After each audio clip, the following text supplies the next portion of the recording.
Once you start to feel, I am worthy, I am worthy, and I'm worthy, and I start doing everything because I'm actually feeling that worthiness, you'll receive more things to feel worthy about.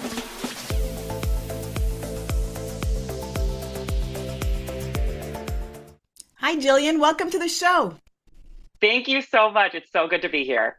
It's so good for you to be here because I have to tell you. So, back in November, I was driving home from Toronto, and my kids were, doing their thing in the back seat. They were like playing video games and watching their downloaded Netflix shows. And I'm usually an Audible girl, so I listen to audio whenever I'm driving. And I love the drive to Toronto from Montreal because it's about 6 hours, and generally within that time, of course, on 1.5 speed, I can listen to a full book. And so then I decided, you know what, I'm going to go on YouTube. And then all of a sudden, YouTube brought you up, okay, brought your TED Talks up. And I was like, okay, this sounds really, really interesting. And I started listening to your TED Talks, and you were talking about how why is it that we have these things in our closet that we just put off for like the best day? And the perfect example of that was I had this candle, and then of course you're talking about this candle in the TED Talks. So I had this candle that my sister-in-law gave me, and it is, you could tell it's like one of those gorgeous expensive candles that is Hmm. lavender with all these like Yeah. wicks, and this is probably a candle that old Sherry, before she listened to your TED Talks, would have kept and just kept and kept and kept until it was the best and perfect special day to bring Hmm. this candle out and to actually enjoy the aroma and just light up the room with. And so I listened to your TED Talks, and as soon as I got home, I lit the candle. Jillian, I lit the candle. And so Amazing. I absolutely loved it. Such a great TED Talks. And I thought of, oh my God, I'd love to speak with her because she has an abundance mindset. And what she's talking about is this abundance mindset, and the whole world needs to listen to your TED Talks. So, Jillian, welcome to the show. I'm so excited you're here. And before we dive in, just share with us a little bit about your TED Talks. Like, what inspired you to even, I mean, it was super, super popular. You had so many downloads, but what inspired you to share this message with the world? Yeah, absolutely. Thank you so much. And the best thing to hear about is when someone listens to my TED Talk and it springs them into action because that's what I want. And so my TEDx talk, the basis of it is basically this story of I was on vacation in Mexico. I bought a beautiful candle as a souvenir. I brought it home and I thought, this is too nice to light. I'm going to save it for a special day. So I tucked it away in my closet, as we so often do. You were talking about your sister-in-law. And when I finally pulled out my candle to light it, it had melted in the closet. And this totally struck something in me. And I just thought, oh my goodness, I was waiting for the perfect day. And by waiting for the perfect day, I completely missed an opportunity. And I got a motto that day when I was thinking about this. And it was, don't let your candle melt in the closet. And that has really become my motto for so many things. And in my talk, I go on to say, this might be one really small thing of a candle. But, when you think about all the things that we hold on to and save for someday when, where does that end? It can go from a candle to applying for a job to finally getting that fitness routine that you want. Like it can just go on and on with all the things that we hold ourselves back from. And so it's what you're talking about, this scarcity mindset of we hold ourselves back, we think later will be better, and we don't embrace everything that's available to us today and the abundance that's available in our life. And so you were asking what inspired this TED Talk. So my candle really inspired it, and it became a personal life motto for me. Don't let your candle melt in the closet. It really spurred me on. It encouraged me to use my things. And then I realized I saw so many friends and so many people that I knew that were holding on to things. And, it's anything from, remember back in the day when people would cover their couches in plastic, where it's like, oh no, that's the nice living room. Yes. We don't sit on those couches. It's so many things. It's the beautiful champagne waiting to be used for over 10 years. And then you open it and it's flat. It's gone bad in the cupboard. And so I saw these things all over and picked up these different anecdotes throughout my life. And I thought, if this has made such a difference in my life, could it make a difference in other people's life? And I think there's something this idea of letting our life melt by and letting it slip by really connects with people. And so I thought, let's share this with the world. An opportunity came up to do a TEDx talk, and I pitched this idea, and everyone could relate to it because we all have something. If it's Mhm. not a candle, it's high heels. If it's not high heels, it's a nice bottle of scotch. If it's not a nice bottle of scotch, it's anything. Everyone has something that they put on the shelf and think later, I'll wait, it will be better. And so my whole hope is to just give people permission that you can use and enjoy what already exists in your life. You don't have to wait for a special event or something or kind of a milestone to be reached before you can enjoy your life. Yeah, and since I've listened to your talk, I have actually been applying that everywhere. And so I go through my closet and I realize, man, I think most of my clothes is on reserve for a better time. And it's so Hmm. weird. Like, what does that Hmm. mean, a better time? What is that better time? And that's been in my closet for 4 years. Like, when is that time coming? Yes. And so now Yeah. I'm like, you know what? I'm gonna clean in that. I'm gonna clean the house wearing that. And so I've started to do that stuff, and you're always kind of in the back of my mind. And it's so funny when you're talking about some of the things that we keep for special moments. And I remember growing up, our house, the way that we had two living rooms, right? And we Hmm. had two dining rooms. And one was for us. So one was for the family, and then one was for the guests. And that was like the Hmm. good furniture. And we weren't allowed to go in Hmm. there. We weren't allowed to play in there. And it's so funny. And I was always wondering, why are we not allowed to enter these rooms? And of course, we were four kids. So yes, we were playful, and we didn't have all of the, plug-in devices that we have today. So we were all over Yeah. the place. But we weren't allowed to be in these rooms, and I saw them being used maybe, I don't know, once a month or once every couple months if my parents had people Hmm. over. And it's so interesting that the majority of us actually live in the space where I think we don't believe we are worthy enough to Yeah. receive, or we're not worthy enough to actually use these things, and it has to be for a better time. And I'm always so curious as to where that comes from. Where do you think that comes from, Jillian? Yeah. So I think there are two mindsets that really drive this scarcity mindset of I can't use it. And one of them is I am not enough. And Mhm. so this is the idea that we elevate these items and they become aspirational items. So, like, let's take the clothes in your closet where you buy them and you think, this is a bit nicer than what I normally wear. This is a bit higher end than I would normally purchase. So we then set this benchmark for ourselves of I have to become a certain type of person to qualify for this. So this can be I'm going to make partner at work. I'm going to get a promotion. I'm going to lose a certain amount of weight before I'm allowed to do this. I am going to have a personal accomplishment, like my children will behave in a certain way. And so we set these kind of benchmarks for ourselves that we have to qualify for to be able to use these things. But I think what really comes up is that you realize, and often what is really terrible is that it takes a really big life event. So I work in the emergency department. I work as a registered nurse, and I saw repeatedly all these people who would come in and none of the things that they came in for were planned. And it takes something that major, and you'll often hear it. People will talk about a divorce, a diagnosis, a death in the family that really made them realize, oh, I don't need to wait for anything. I am enough to use my things right here, right now. And so and then the second mindset is I don't have enough. Mm. And you can see this in the stockpiling, right? Where it's like, I need five nice dresses to be able to wear the one nice dress because what if I spill on this? What if I ruin this? And I really think that this has been ushered in by older generations where they were taught, there wasn't a lot to go around. Like this, the purchasing and amount of goods that we have nowadays was not the case 50 years ago. And so this mentality of I don't have enough we were raised with. And so, people had been through the Depression, they'd been through world wars. There was this mentality of waste not, want not.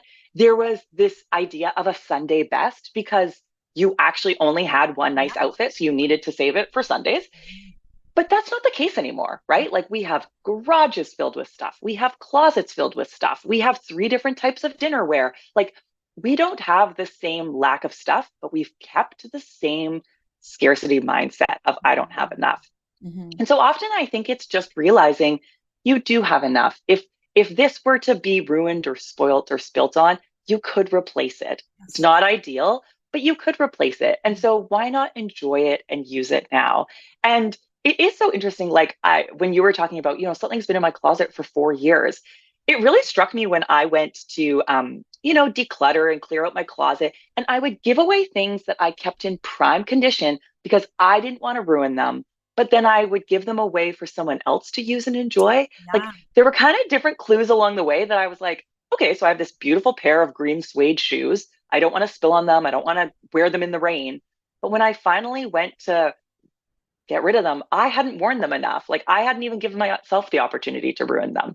And Mhm. so I think it's tweaking it and noticing as you go through your home, are there rooms in my house I'm not using? Is there furniture? Is there china? Is there like so many things available that you can recognize, oh my gosh, I'm not using this. And what am I waiting for? Yeah. Oh, wow. I love that. Yeah. And as you were speaking and sharing, I was just thinking about how I also think it comes from a place where we don't live in the present moment, right? And I see Mm, this a lot around, health and fitness, around the diet mindset. I will love myself when I release X number of pounds. yeah. Once I lose X number of pounds, then I'll be happy, then I'll be healthy, then I'll be, then I'll attract the right partner. And so we're constantly putting our happiness on the other side of some expectation, which by the way we never Yes. meet because we get close to there and then it's still not enough. And then we set another Yes. bar and then it's still not enough. And then this not enoughness just perpetuates. I don't think we ever get to that space where we actually are present and realize that everything that we need is right here, right now. Because if we all live in the present moment, like this is my only moment right now, Hmm. then I would pull out that thing in my closet. I would light the candle. I would pop open, the expensive champagne. I would use Yeah, everything with such love and kindness the way that I would offer it to somebody else.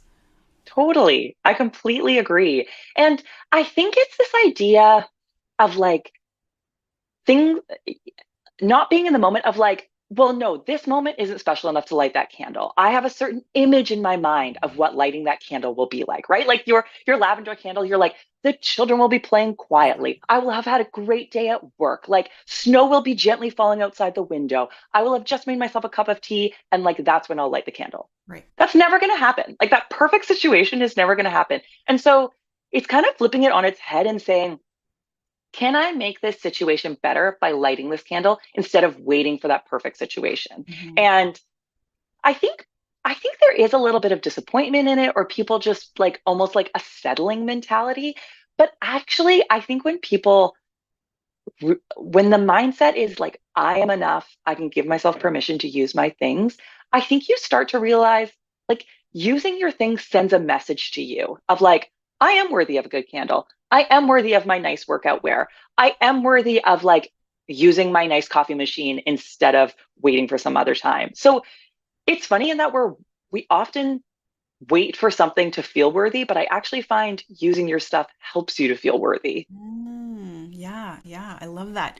And it kind of sort of the whole outlook on my life changed a few years ago when my mom passed away. And kind of what you were saying before, it really takes a tragic event or it takes almost a Yeah. near-death experience or a big scare like that for you to decide to make massive changes in your lifestyle. And I hope Yeah. that anyone listening today doesn't ever have to get to that point. And I hope by listening in today, one person, at least one person is resonating with what we're sharing here because I'll tell you for me, it kind of happened when my mom passed. And so this was in 2019 and it was this understanding and that's the only word I can really come up with is this understanding of how Mm. finite our time is here.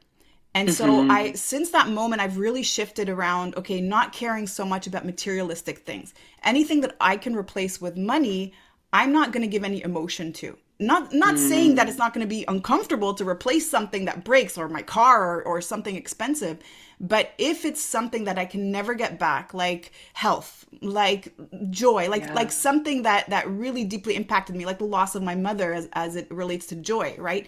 If I go through something like that, then it's worth my emotional investment. But Hmm. if it's something I can replace with money, then I can't give it any of my energy. And so since I've started living my life that way, I'm very okay with things breaking. I'm very okay with using my Mm. things, right? Because I Hmm. can replace it. And then that's when I really started seeing the abundance flow. And so to your Yeah. point, once you start to feel I am worthy, I am worthy, and I'm worthy, and I start doing everything because I'm actually feeling that worthiness, you'll receive more things to feel worthy about. Yeah. It's oh, I totally agree. It's almost like you like go to use the nice things and you're like something's gonna happen. Like the Right. world is gonna shift because I had it in my mind that like when I use the good china on a random Tuesday, like bad things will happen.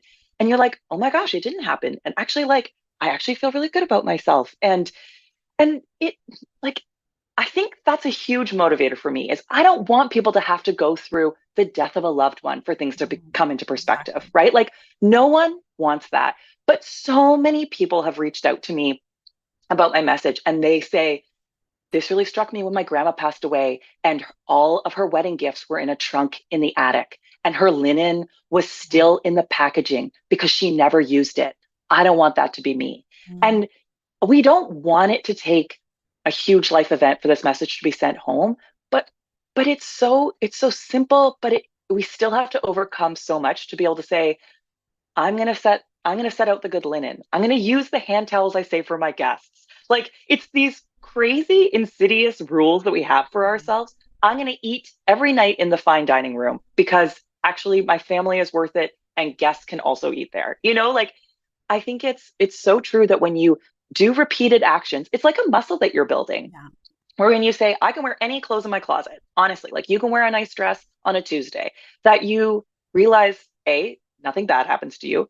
B, you feel better about yourself. And C, you just feel like you're living and enjoying your life more. So it's not a big change, but it's regularly questioning the rules that we set out about our stuff and about ourselves and just seeing what comes from that.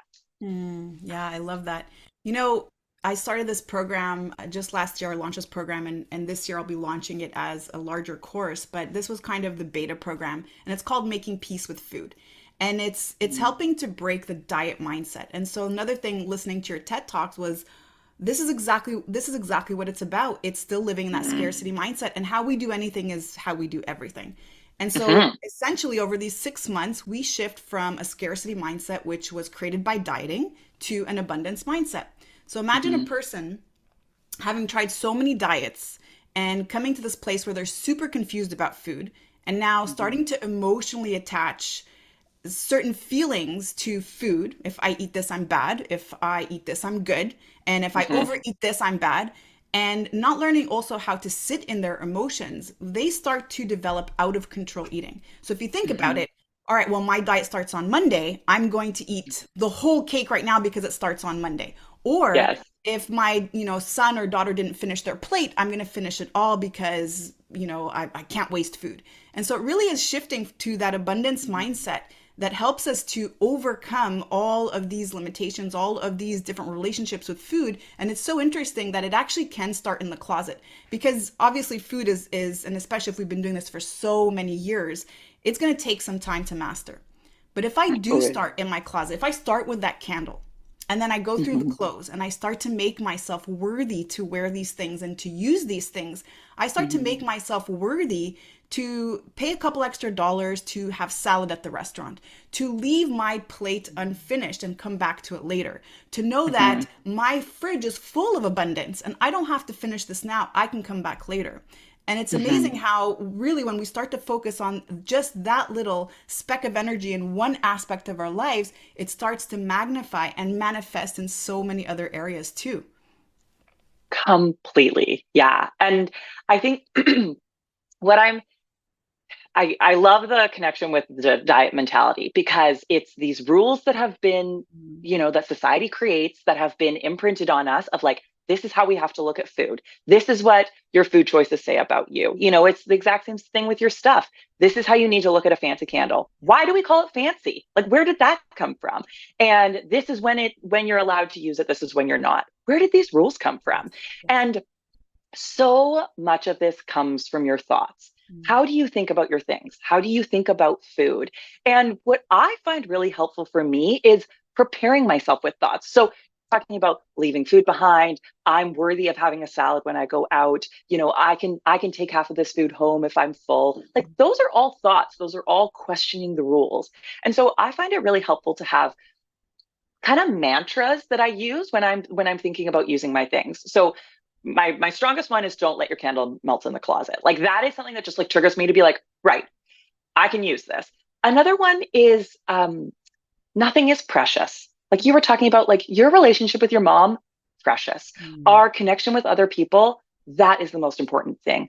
Physical objects are not precious. They should not burden us. They should not make us feel bad. And so, really going into your closet and, like, I pause being like, is it a day worthy of a blazer? And I'm like, nothing is precious. If I sweat in it, if I spill on it, like, replaceable. Yeah. Another one that I use is I am worthy to have and use my nice things. So often we're standing in the store, we convince ourselves, right? Like there's something that happens in that change room. You're like, I am feeling good, I am looking good, like I'm someone who wears blazers now. you get home and you're like, I'll wear it tomorrow. I'll wear it when I get that next job. I'll wear it. And that someday when just comes in. And so saying, like, we convince ourselves we can have nice things, but Mm-hmm. now we need to convince ourselves we can use the nice things. And so I think just kind of arming yourself with those really helpful thoughts, kind of like what you talk about with dieting, of just, can I shift the thoughts that I've been given from society? And can I kind of make my own rules when it comes to using and enjoying my things? Oh, I love that. I love your last mantra too because it's so true. We want to have everything, but it's so Hmm. different and separate than using it and actually feeling worthy to use it. So that's amazing. That's really amazing. So Jillian, let's say somebody started to notice and started to resonate with some of the things we're talking about today. Well, first of all, I think they should go and listen to the full TED Talks because it's awesome. And then where would you say they should start? I know we started with the candle talk, but let's say a person's having a hard time and a lot of people do struggle with hoarding and really have a hard time using their things. So Yes. what could you recommend as a great starting point? And then how do they build that muscle that you're referring to? Okay. Okay. I love this. Let's start with I have three categories for looking at your things in your life. And I find it really helpful to just start to notice. So, my first category is the workhorse. So, think of these as the items you always use. Like they are your go tos, they are your old faithfuls. You love them. So you can notice these items, they are always in the laundry, they are always in the dishwasher, they are the shoes that are kicking around the front door, they are the books on your bedside table. Like look around your house and think like, what do I use every week? And start thinking of them as workhorses of like, you are working hard in my life. The second category is show ponies. And I got this from the idea of like, like the show pony where it's like they come out for show season, they get like trotted out, but they're special. They go back to the barn, like they can't get dirty. And so show ponies are those items that never leave the closet, never get lit. They are like they often have dust on them. They are still in the packaging that they came in. So they're clothes with tags on. They are items that still have the packaging around them. They are things at the back of the closet at the they're often in display cabinets, like they're your china, they're your items in your fancy liquor bar, that kind of thing. So start to notice those show ponies. They're the jewelry that is maybe inherited, maybe they're heirlooms, like they're very special. Like you would label these as fancy. And then the third category is out to pasture. And these are the items that are either like that you never use, never plan on using. You maybe used to wear them all the time. And now you're like, ugh, you couldn't catch me dead in that shirt. I've worn it a million times. Or they're the items that you're like, I bought this because I thought I was going to get into Pilates, but I'm never going to do that. And so these three categories, workhorse, show pony, out to pasture, are really helpful to just kind of start categorizing your stuff. So once you've gotten that clear, I want you to focus on your show ponies. Those are the things that like are fancy. You usually really admire them. You think they're so beautiful. And then I would pick one category. So common categories are um, candles, clothing, Mhm. jewelry, crafting supplies, notebooks, um, kind of like things that you like beautifying. So like face masks, bubble Mm, bath, shower gel, yes. think nail polish, like kind of those like nicer items that you kind of like spoil yourself with. And then I have a few strategies that I find work really well. So the first one is choose only one. So, like, choose one candle, choose one necklace, choose one shower gel. Okay. Because sometimes we can just be overwhelmed by how many items we have to use. You're like, I'm going to use all my shower gels. You look under the sink and you're like, oh my gosh, I have 10 bottles. I don't know where to start. I'm going to go back to my bar of soap. Okay. So go into under the sink, pick out just one. The next thing is put it in plain sight. So put it in the shower, put the candle on the coffee table, put the necklace out in plain sight. Like you need to be able to see these items that you want to use. Okay. And then the third thing is pick a time to use it. Like, is it going to be that you light the candle when you have your coffee? Is it going to be that you choose to use the shower gel every morning when you shower? Is it going to be that on Sunday nights you now use your good china? Like, choose a time and just pick it and go with it. Now, one strategy that I have with clothing in particular is to dress things down. So I was in a wedding last summer. I had a bridesmaid dress, and everyone knows bridesmaid dresses are so hard to work into your everyday life. Yeah. And you're like, oh my gosh, like they chose this color. I'm never going to wear this again. And I was determined. I was like, not this time. Hmm. So I wore the bridesmaid dress and I dressed it down. So I put on my favorite scarf. I threw on a casual cardigan. I Hmm. paired it with Birkenstock sandals and I dressed it down because often we elevate these items of like bridesmaid dress. I can only wear that at weddings. Once. I Yeah. thought, I don't go to that many weddings. I want to use this at work. And so by pairing it with things that you're really comfortable wearing, like a scarf and a cardigan and sandals, you feel more comfortable in this uncomfortable dress, Mm. right? So dressing it down is a really helpful one. Um, Another thing is to remove barriers. So when you bring something home from the store and you put it in your closet with the tag still on, your brain thinks of that as a barrier of like, this is Mm. special. We don't use this. Everything else is an option, but this isn't. And so go through your home and really look at what has a barrier around it. This could be dry cleaning bags, like that sends a message to your brain that it's special. It can be tags on, even the fact that a candle has never been lit. Like, honestly, light the candle, blow it out. As soon as that wick is no longer white, True. you're like, oh, it's an option. So really look through your house of like, what has a barrier around it that signals to me I shouldn't use it? And then finally, I mentioned this already, have a motto. Like you can borrow mine of don't let your candle melt in the closet. There's an author, Gretchen Rubin, and she has a motto, spend out. Like it's one of her rules. Like she's like, I spend out. It reminds me that like to use the nice things, to open the package of underwear I've been saving, like just to have something to remind you of, I want to use my things and enjoy my things. So that was a lot of strategies, but I hope there's something in there for everyone of just to get started and start looking for those show ponies. What is it in your house that you're holding yourself back from? Mm. Ooh, I love that. You know, the one where you were talking about removing barriers, like everything that you described, I'm like, yep, I do that with some things. Yeah. And certain dresses that I still have like in that fancy case, waiting for Yes, the wedding or waiting for the party. I still have some things in a dry cleaner's bag. I still have some tags on some stuff. So yes. 100%. And it's so subconscious because I don't even realize that by doing that, I've actually created this, no, there's a future moment for that and it's not going to be now. Yeah. And it really does that. Like, it's so hard to overcome of like, I'm going to put that on today and I'm going to cut the tags off. Whereas if that decision has already been made that you're Yeah. keeping it, you're like, let's go. Like, put it on. Yeah. Yeah. All right. So let's say you have some stuff in the closet. And I also started doing this too. So every season I go through my closet and I feel better about removing certain items from my closet, even if I somehow felt myself emotionally attached to something because I've had it for a long time or it reminded me of a particular event in my life. And I asked myself, how long have I had this? And when was the last time I've worn Yes. this? And so I feel more comfortable sharing it with someone else. Like if it's really in good shape, I'll give it away. Someone else can use it and enjoy it. But do you have a particular time frame that you also share around how long you should hold on to something if you haven't used it yet? Ooh, okay. So this is when the workhorse. So my goal is that everything in my closet is a workhorse. Like I open the drawer Yes. and I should be able to wear everything there. That means it fits. I feel confident in it. I know how to dress it. Like it's so interesting how little things can hold us back. So everything in my closet should be a workhorse. And for me, that means that I wear it.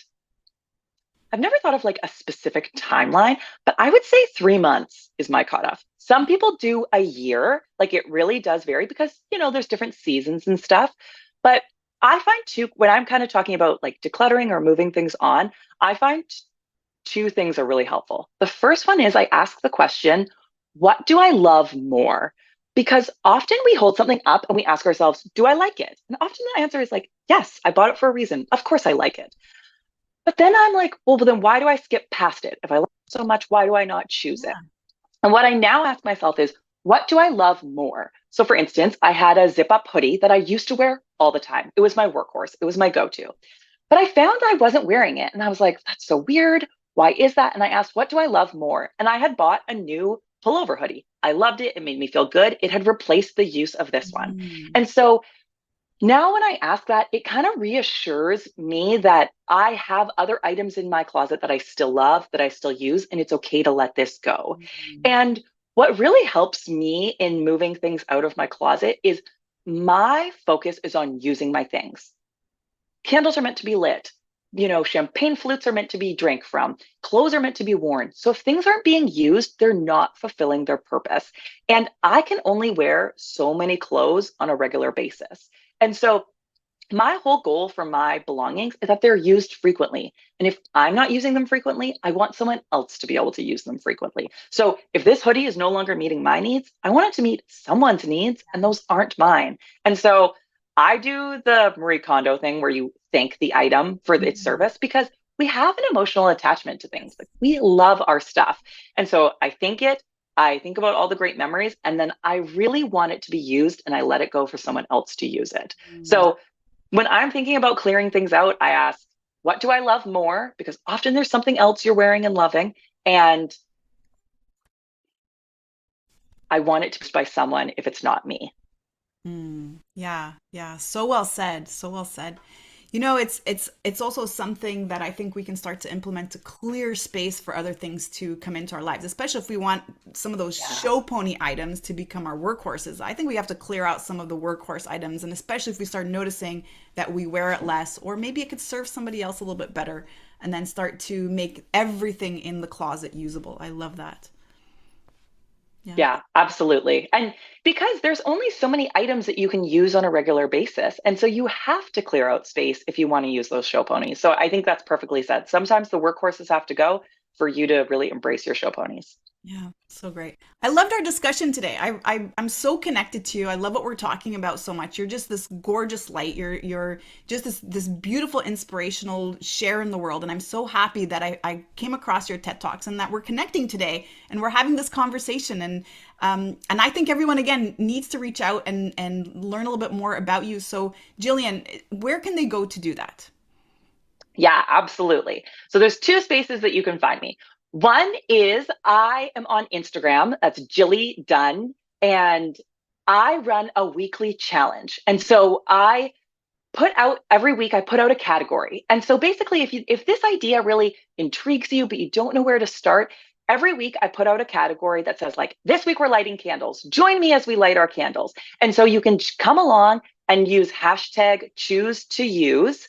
And it's just the idea of building a community of people who are choosing to use their things and feeling encouraged. And I give tips and tricks of how to kind of overcome the barrier of using your things. And the second place is I have a blog.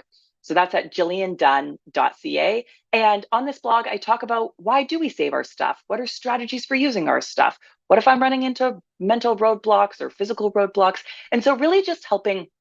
I find my TEDx talk really ignites people for they want to change this, they agree with this mentality. And my blog is how to change this and how to move forward. So I love connecting with people on there. You can find me on both those platforms. Amazing, Jillian. I love this conversation. And so before we conclude it today, is there anything else you want to share? Any other insight you want to share with the audience? I would love to say that the world tells you what you need to buy and has started to tell you what you need to declutter, but no one tells you how to use your things, Mm. how to enjoy your life. And so I just really want to tell your audience that you are worthy of having nice things and using those nice things. And I really hope that this message can meet them where they're at and realize that using the candle and using the good china really can make a difference in their lives. Amazing, Jillian. Thank you so much for your time today. Thank you. This has been wonderful.